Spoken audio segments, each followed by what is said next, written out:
Okay, enough with the fancy intro. Let's get straight to the action here.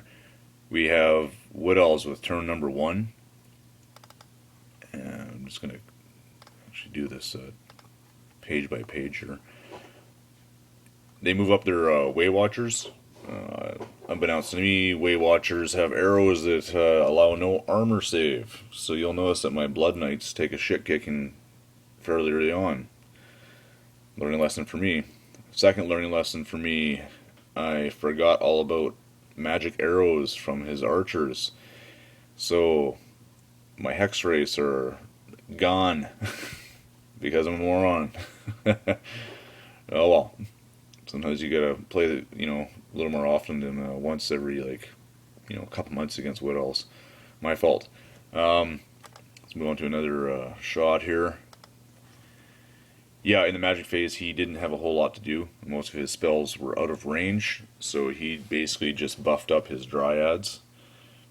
And that was basically the end of his turn. He just moved up, killed some hex race, killed a couple blood knights. Not bad.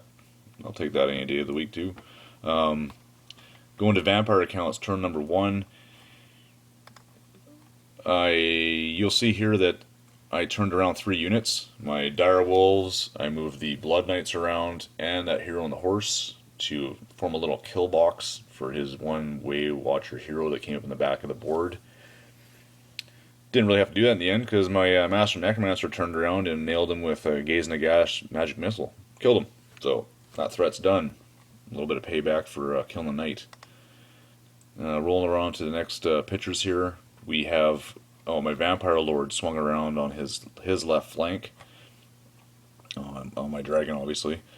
Thought process here was to roll up his flank or cause all kinds of disturbances, but I kind of backtracked on that because, yeah, I was just going to get shot to shit by the archers on the hill. Not to mention there's 2 treemen there that have uproot. They also have tree whack in close combat that do d6 wounds.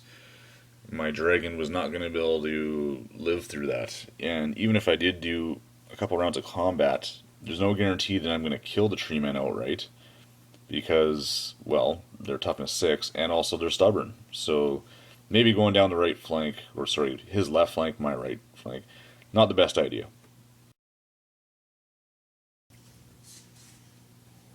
Wood Elf's turn number 2.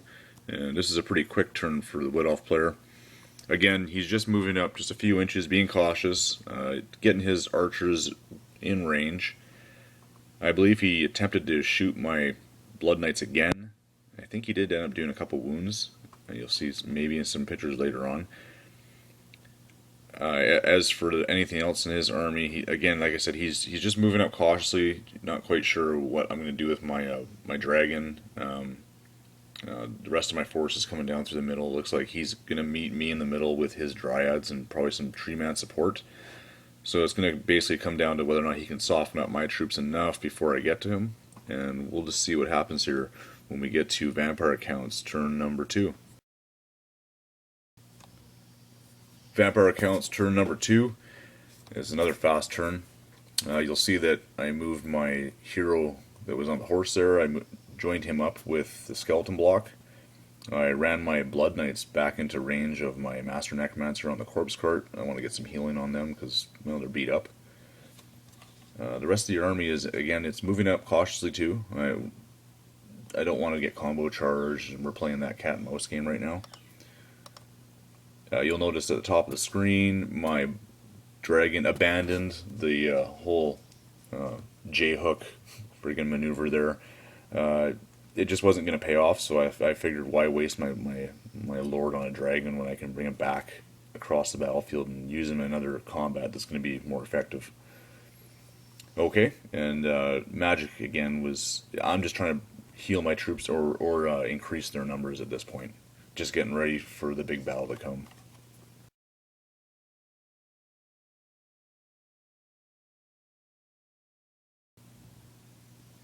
Wood Elves, turn number 3. Another quick turn here. He's jockeying for position. He's moving up. Basically, we're having a mirror match of our movement phase. trying to set up our combo charges and redirecting kind of maneuvers here as best we can. Really, the only big difference in his movement phase is he's turned the Wild Riders around now, and you'll see another shot here. He's getting ready to help out there. They are fast calves, so any little holes you may think they can't get through, they can actually get through. So I have to be wary of that too. They could easily slip in between the Dryads and the Archer unit there and cause my weaker units some troubles. So I have to be careful of that. Magic is, again, he's just buffing his troops, and I do think he is, when I remember, getting quite a few Doom Bolts are sneaking through now, and they're nailing my Mortis Engine. So if you see any wounds on my Mortis Engine, that's probably why.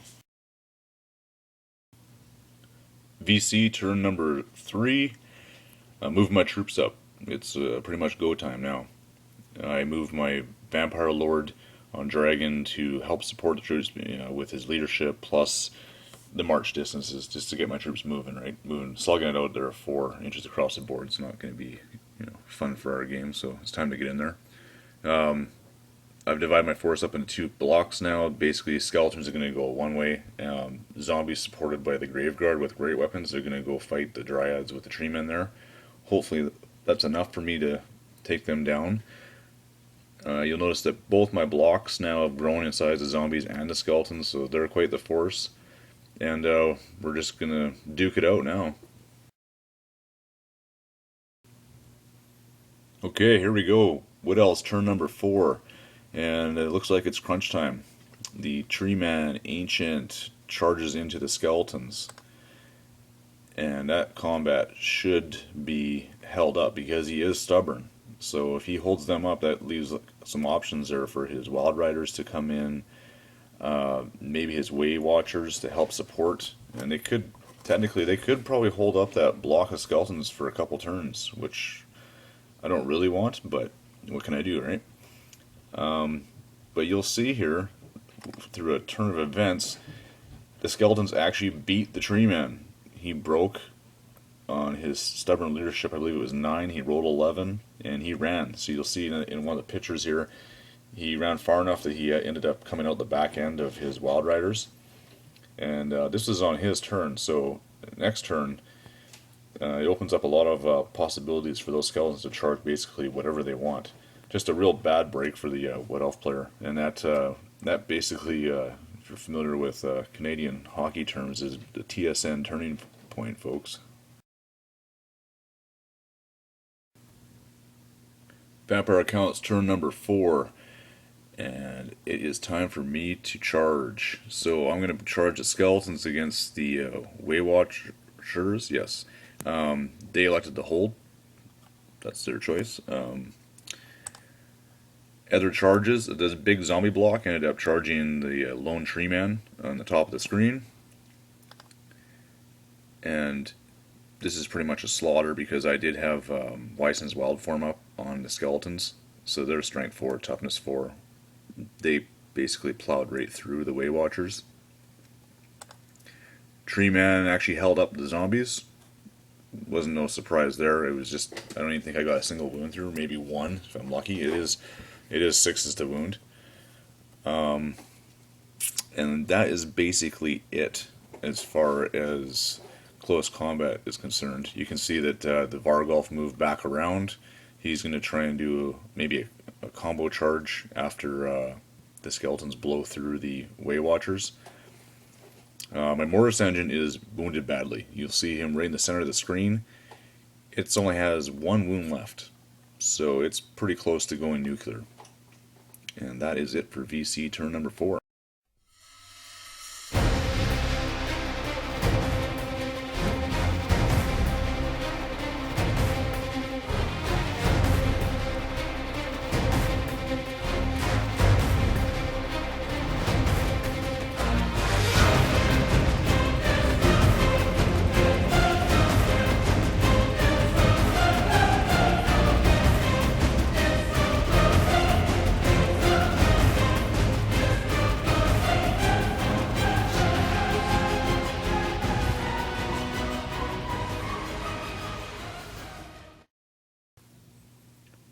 Wood Elves, turn number 5. And the skeletons overrun into the Wild Riders. For the Wood Elves' turn here, the whole army is shifting over now. The Dryads have moved up. The other tree man, the green one here on the top of the screen, has turned to face the Graveguard. And the archers, I believe, they haven't done really much. They haven't needed to turn at all because their arc is fine. In the magic phase, it was again pretty uneventful. I think he had actually really. I think as this game progressed, his magic phases got weaker and weaker. He just kept on rolling low, like 3 power days, 4 power days. When he started off the game, he was getting 11s and 12s, basically at the wrong time. He needed to reverse. And my magic phase actually got stronger as the game went on. You're going to notice here that we're going to be missing a whole lot of models here on both sides. And that is because the Mortis engine went boom! Just exploded. And it went off in turn 5 here. So it's strength 5. It's doing 2d6 strength 5 hits, and the range of it was 17 inches, which basically, it almost hit like every single unit in that little circle there. It was crazy, man. I've never seen it do that much destruction. Maybe once in a tournament, but yeah, you're gonna see a whole lot of hurt here. Like he took 5 wounds off his Wild Riders. My Blood Knights are gone. They're off the face of the map. My Graveguard are down to about 2 or 3 models. My zombies are just got depleted. I took a whole back rank off of my skeletons. All the ones I raised. The only one that kind of came out unscathed for myself was my Master Necromancer. He rolled lucky. His tree man, yeah, they took a couple wounds themselves. His archer block, you can see that they're missing a whole friggin' section to them. The Dryads, they were nuked as well. Like nobody really came out unscathed now. It was just nasty. Let's get a live view action mode here of the destruction.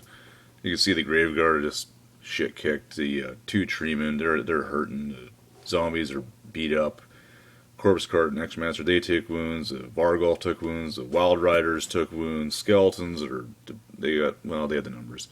You can see the archers in the back there. They took wounds. Everybody's just beat up. Vampire accounts turn number 5. In the magic phase, I brought up a small little 10-man unit of zombies to stop the Dryads from doing a flank charge on my skeletons. So just a nice little roadblock there. In close combat, the skeletons are going to win combat, and I think they ran the Dryads or the Wild Riders down. I'm not positive on that. They might have actually killed them to a man. It's hard to say because there is a vampire hero in there and the Vargolf. So that's too much for the poor Wild Riders to handle. It's too much force. You can't see the terrible picture here, but there is a pitch. My zombie drag is making his way to the bottom of the screen. He's actually going to set himself up to charge that lone brown tree man near the building here. And that is it. Wood Elves turn number 6. There's not a whole lot they have for options. They charge the raised zombies, and with that charge, he can do the order of charges. So he'll overrun through the zombies, the raised ones, into the other zombie block to help the 2 treemen just finish off that big zombie block. That's actually not so big anymore. Archers, I think they attempted to put a few wounds onto the corpse cart, but I think I rolled like a champ in this one. I just made all my armor and regen saves. And other than that, I believe the tree man just turned to face the dragon, so he wasn't hit in the side. And that was about it for the Wood Elves, turn number 6.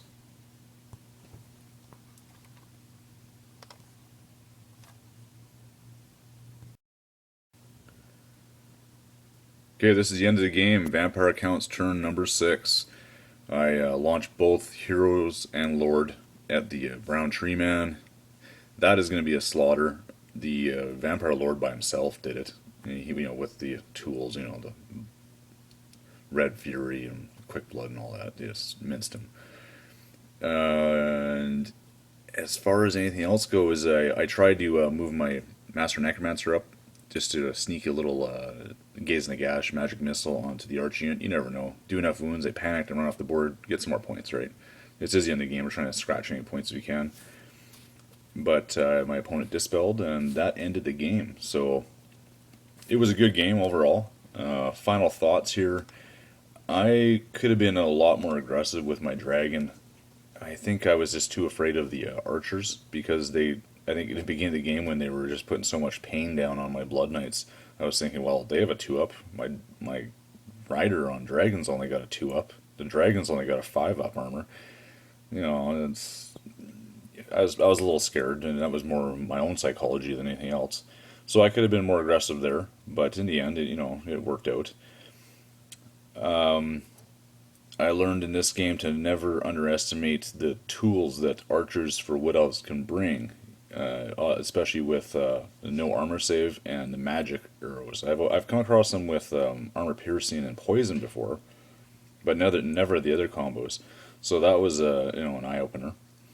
Also, maybe when I get closer to the end of a life of Mortis Engine, maybe move it closer to my enemy and a little bit further away from me, if I think it's going to get taken out.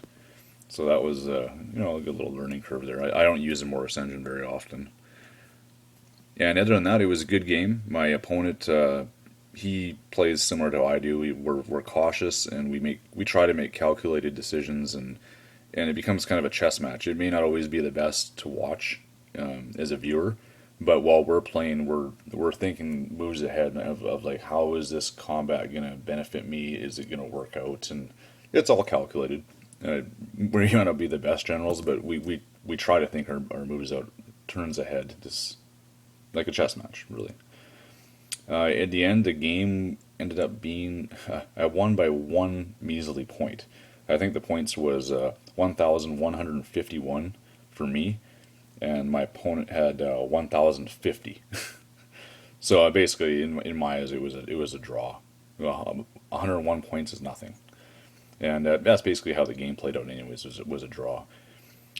Like I said earlier, the TSN turning point for my opponent was obviously when his tree man attacked the skeleton block at the beginning of the game and couldn't hold him. He rolled 11 for a break check, ran away, and that basically just set the whole tone for that left flank. Like, my skeletons should not be charging Wild Riders. And that's just all because of dice rolling there. Nothing you can do. You can have the best plan in the world, and sometimes the dice just fail you. So if we could replay that one situation in the game, the whole game could have turned out completely different. But, you never know how things are going to go. So, with all that said, I just want to, say thanks to my opponent, Saxon88, for coming out and playing, and we'll see if we can't get you guys another video in the future, and I hope you guys all enjoy watching. Thanks.